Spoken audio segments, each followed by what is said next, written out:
Magandang hapon po sa inyong lahat and welcome to our YouTube channel, The Pillar of the Truth. Okay, sa hapon na ito, meron po tayong katanungan na sasagutin. Ang tanong kasi is, Doc, ano bang idea ninyo tungkol sa pag-awit? Kasi yung ibang churches, sumasayaw po sila. Yung ibang churches naman, hindi po sila sumasayaw. Anong oring pag-awit ang gusto ng Diyos? Yung sumasayaw, yung maingay? Kasi siyempre sa Old Testament, palagi naman kasi sinasabi ng Biblia, sing a joyful noise. Well, salamat sa katanungan na ito at yun po ang ating i-discuss para at least sa akin, hindi naman gaanong issue yan pagdating sa pag-awit. Kasi ang importante, ikaw ay umaawit na galing sa puso. And ikaw ay umaawit na talagang ang purpose mo, sambahin mo ang Diyos. May mga umaawit kasi na iba ang purpose. Halimbawa, may mga churches, nagpunta doon yung umaawit sila para lang makapagsayaw lang, parang exercise, parang na-enjoy lang, parang pang-emotion lang. Pero iba kasi yung pag-awit para sa Panginoon. Kasi kapag ikaw ay umaawit para sa Panginoon, iba talaga ang purpose mo. Hindi yung not to please yourself, but you are there to, of course, you are there to praise God. And that's the purpose of singing. Na siyempre, pag sa church ka, kasi minsan ang problems, hindi natin nare-recognize. Yung ibang churches kasi, hindi po natin nare-recognize yung pagkakaiba ng disco at pagkakaiba ng worship. Dapat ito maraming pagkakaiba. Pag nasa church ka, umaawit ka para sa Panginoon. Natural lang, ini-enjoy mo. Pero hindi yung number one, yung makapag-enjoy ka emotionally, hindi po. Ang number one, magpasalamat ka na nandun ka sa church, umaawit ka to exalt God. Dahil sa, siyempre, yun nga ang purpose ng pag-awit, to give honor and to exalt God because of His wonderful works. So singing is a part of worship. Singing is a part of praising God. So, siyempre, yung sa iba naman, halimbawa, pumunta ka sa disco, pumunta ka sa yawan, tapos pumunta ka sa church, halos walang pagkakaiba, ay medyo sa akin, parabang hindi ako komportable. Pero yung pag-clapping hands, yung paggalaw-galaw ng konti, halimbawa, yung maingay, sa iba naman kasi sobrang akala mo nasa funeral, yung iba naman, funeral service, akala mo nasa diskoan. Kasi minsan depende kasi yun Pero mamaya, tingnan natin. I-discuss muna natin itong mga scriptures. I-discuss natin yung mga verses. Okay, sa Psalm chapter 95 and verse 1. O come, let us sing unto the Lord. Let us make a joyful noise to the rock of our salvation. So nakikita natin dito yung joyful noise.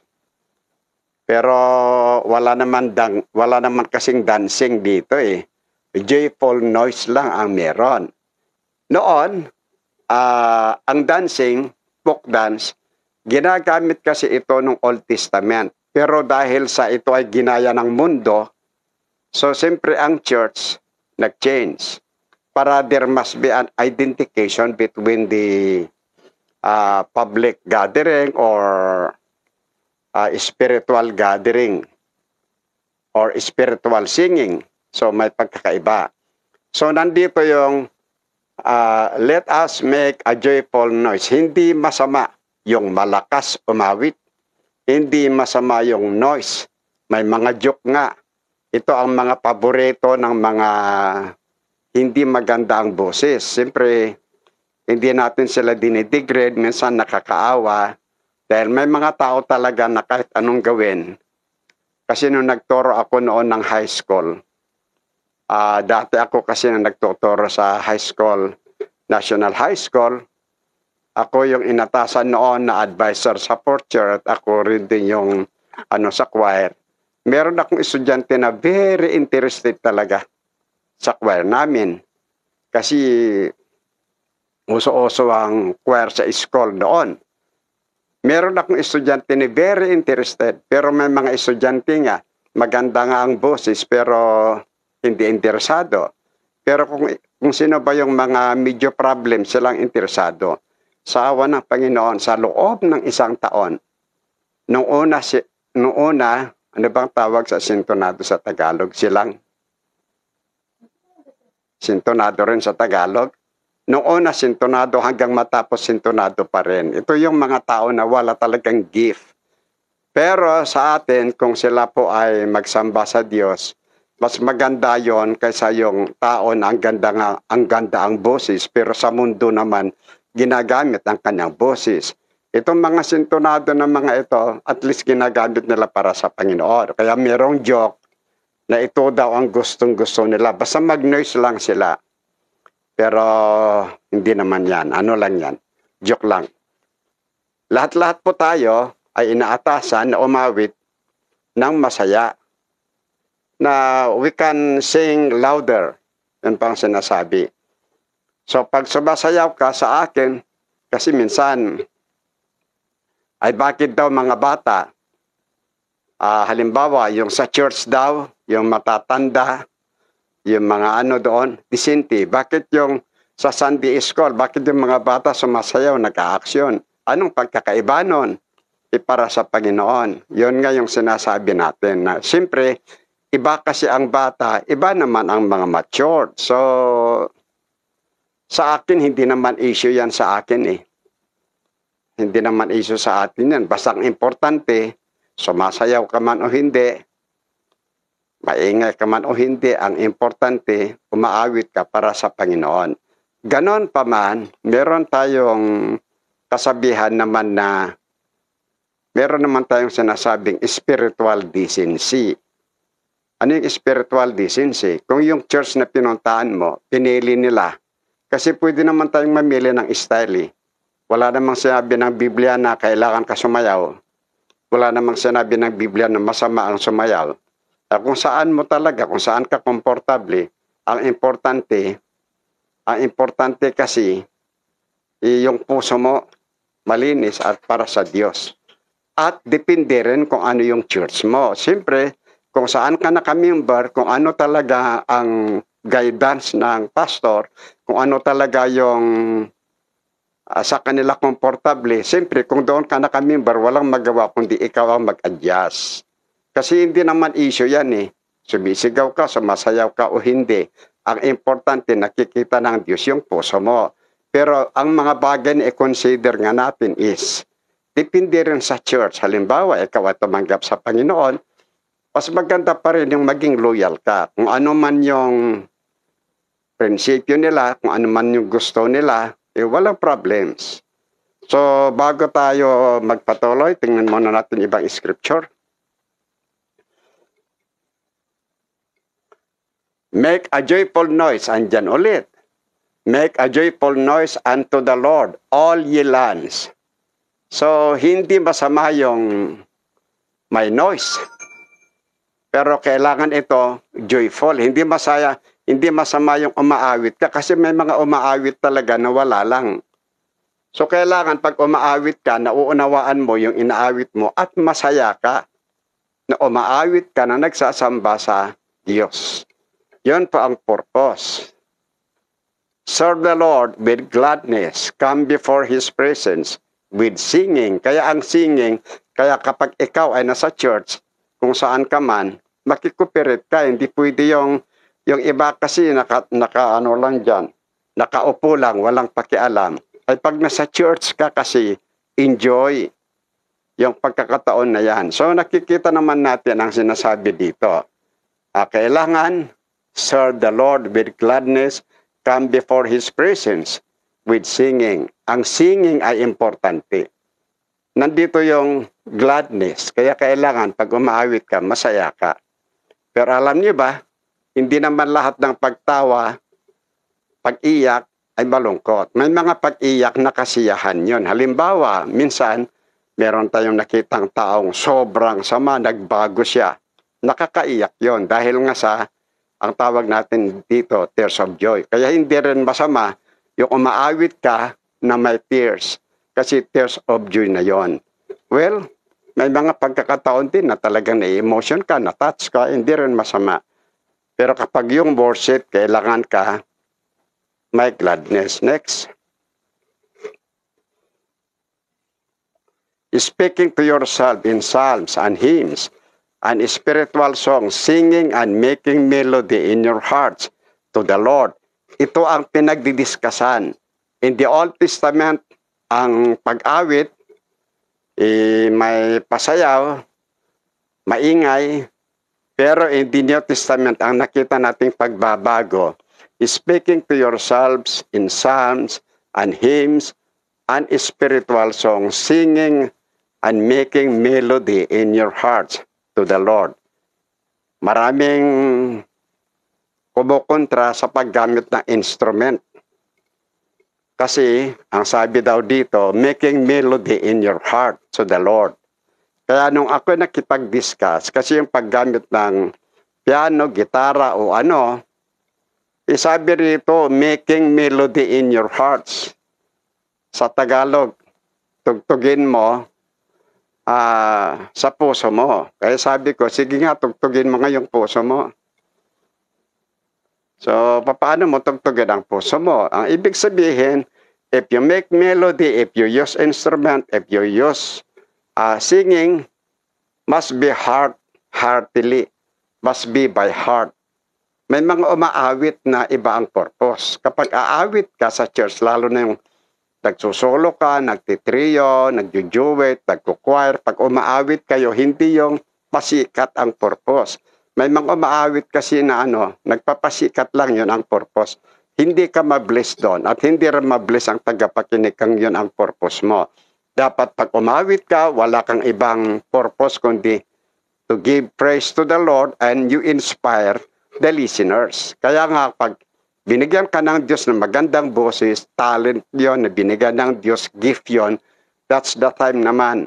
First, you sing for the Lord, to praise God, to give thanks.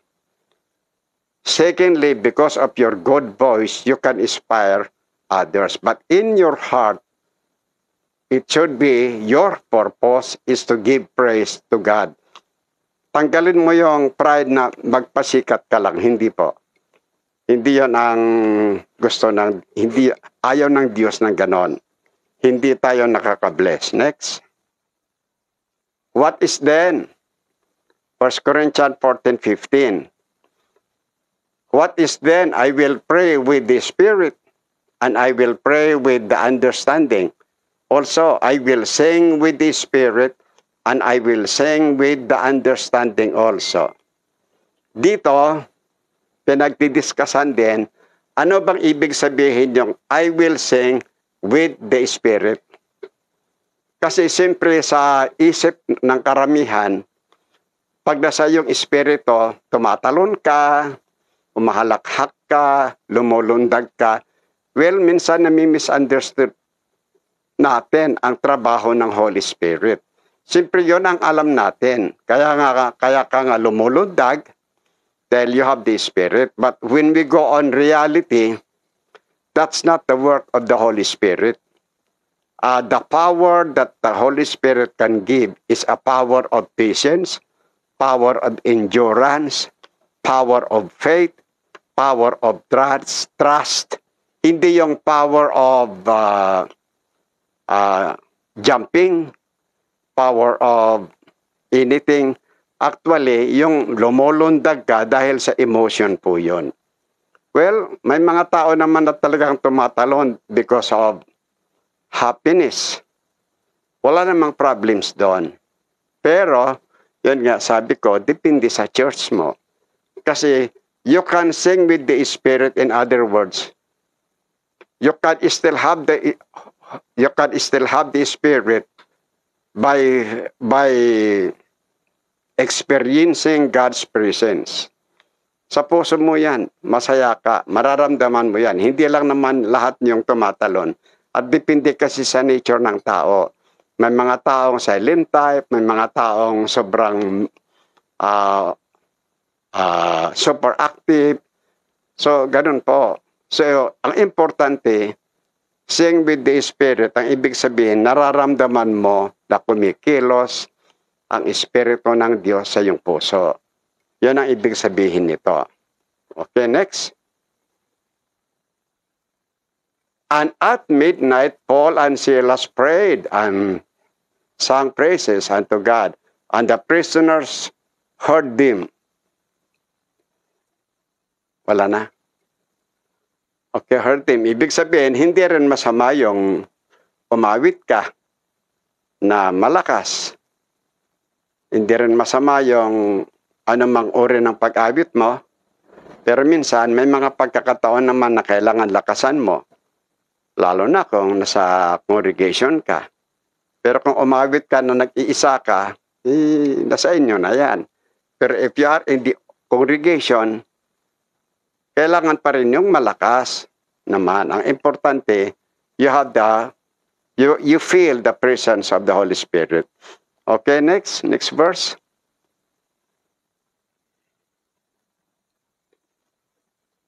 Ito na yung itong versikulo na ito, ang kay Apostle Paul, nakikita natin ang verse na ito ay nagbibigay sa Apostle Paul ng sinasabi nating ethical standard. All things are lawful for me, but all things are not expedient. All things are lawful for me, but all things edify not. Tama yung si Apostle Paul. Halimbawa, wala namang sinabi ng Biblia na masama yung lulundag ka eh. Halimbawa, congregational singing, lahat tayo lumulundag. Wala namang masama doon. Wala namang sinabi ng Biblia na masama. Kaya lang, pag nakikita ng mga tao na lumulundag, halimbawa, ang awit natin, Amazing Grace. Amazing Grace, how sweet the sound. Pag yun ang inaawit mo at lumulundag ka, what the people may say, what the people can say. Anong maano nila siguro? Halimbawa, may mga awit kasi ngayon na, Amazing Grace, Amazing Grace. Para bang nawawala yung spirit ng awit. So yun ang ibig kong sabihin. Walang sinabi ng Biblia na masama yung lumundag. Wala namang sinabi ng Biblia na tumatalon ka na umawit. Pero kapag ang inaawit mo, how great thou art, ang inaawit mo, what a friend we have in Jesus, ang inaawit mo, Amazing Grace, at lumulundag ka, yun kaya ay nakaka-encourage sa mga tao. So yun po ang pinag-usapan natin dito. Kaya sa akin, hindi issue yan. Tumatalon ka, lumulundag ka, pero yan kaya ay nakakabless sa mga tao. Kaya siyempre, alam naman natin na ang pag-awit, may disente na pag-awit. Pag umaawit ka na parang lasing, aywan ka ba? Pero sa akin, hindi issue. Kaya nga lamang, pag ikaw ay aawit, yung nakikita mo na, ito nga, dito nga, all things are lawful for me. Ang ibig sabihin, lahat ng gagawin mo, legal naman yun eh. Wala namang masama doon. Kaya lang, hindi lahat ay nakaka-bless. So, ang ibig sabihin dito, ituloy mo doon. So, ibig sabihin, may mga ginagawa tayo na maaring hindi masama. Kaya lang, baka naman hindi nakaka-bless, hindi nakaka-encourage. So, yun po ang natin doon. At next, tignan natin sa 1 Corinthians 40. Okay, 36. What came the word of God out from you? Or came it unto you only? If any man think himself to be a prophet or spiritual, let him acknowledge that the things that I write unto you are the commandments of the Lord. So, ang ibig sabihin, siyempre, kung ikaw talagang totoong mananampalataya, ikaw talagang followers of Christ, kailangan i-recognize mo rin kung ano yung roles na binigay ng iyong leader.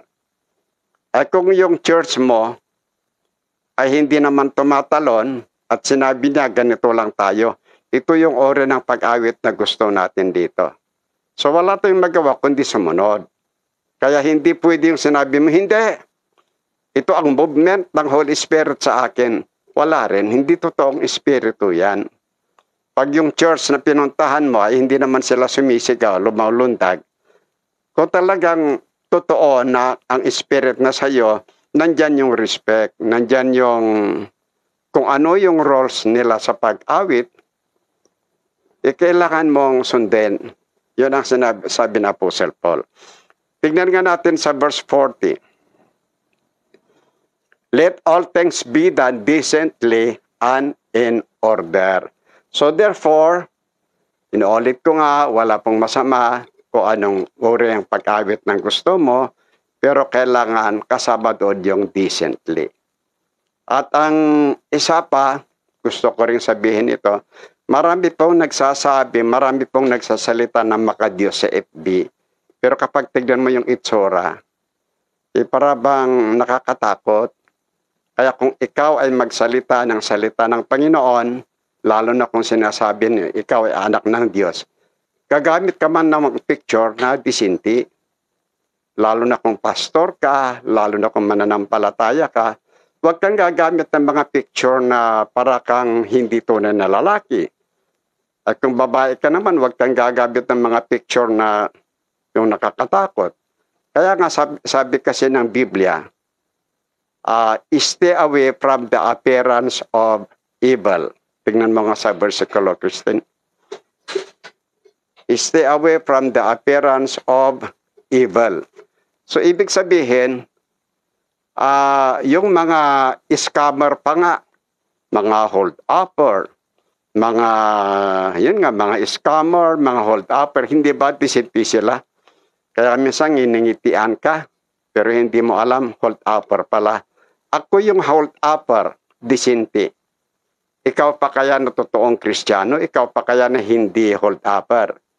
Kaya ganun po. Kaya ang mga hold-upper na ito, mga scammer, nagiging disinti sila para po maganda yung appearance nila sa public. Yun po kasi ang sinasabi ng Biblia. Kaya advice lang po. Okay. 1 Thessalonians 5:22, abstain from all appearance of evil. Sa mga Kristiyano na may FB account, yung totoong picture ninyo, ang gagamitin ninyo. Huwag kayong gagamit ng kung anong picture dyan. Kaya nga minsan, may nagtatanong sa akin, Dok, kilala mo ba itong friend mo? Bakit? Parang hindi lalaki, parang alanganin. Lalaki o hindi. Minsan, meron po akong merong nagtanong sa atin tungkol sa diabetes. Sabi ko, okay, salamat. Sabi ko, tinanong ko pala, ikaw ba talaga to? Opo. Bakit? Parang babae naman. Hindi po lalaki po ako. So, yun ang sinasabi ko.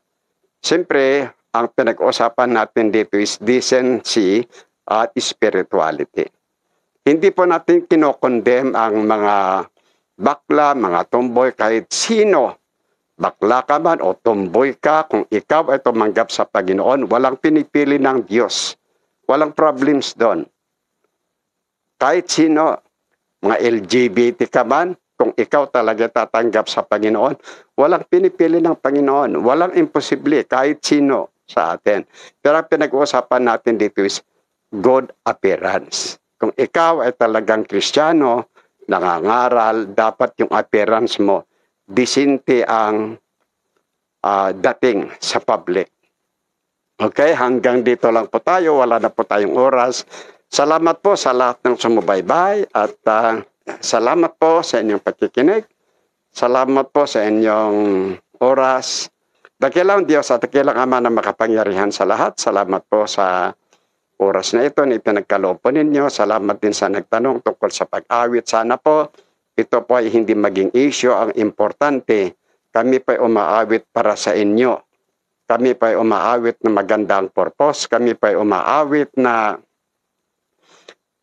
wala kami ibang layunin kundi bigyan ka namin ng honor dahil sa inyong ginawa sa amin. Hinihiling ko po na patawarin niyo kami sa lahat ng aming kasalanan. Hinihiling ko rin ang lahat ng nakinig ngayon. Hinihiling ko rin ang lahat po ng mga makikinig pa sa video ito. Kayo pong mag-bless sa kanila. At hinihiling ko rin, Panginoon, ang lahat po ng viewers, kayo po ang patuloy na mag-ingat sa kanila sa aksidente, sa sakit, virus, at kung ano ang kanilang kahilingan, Panginoon, kayo po ang mag-bless. Inihiling din namin, i-bless po ninyo ang programang ito. Tulungan din niyo ako na patuloy na magkaroon ng kalusugan at patuloy ang programang ito. Salamat din kay Christine. At tulungan niyo si Christine na palagi din ninyong protektahan mula sa sakit para lagi po na makapagtrabaho para sa inyo. Lahat po, Panginoon, ang nanood muli, kayo ang mag-bless sa kanila. Nais namin ipagkatiwala ang aming buhay muli sa inyo. Ito po ang aming dalangin sa pangalan ni Jesus. Salamat po sa lahat na nakinig. God bless.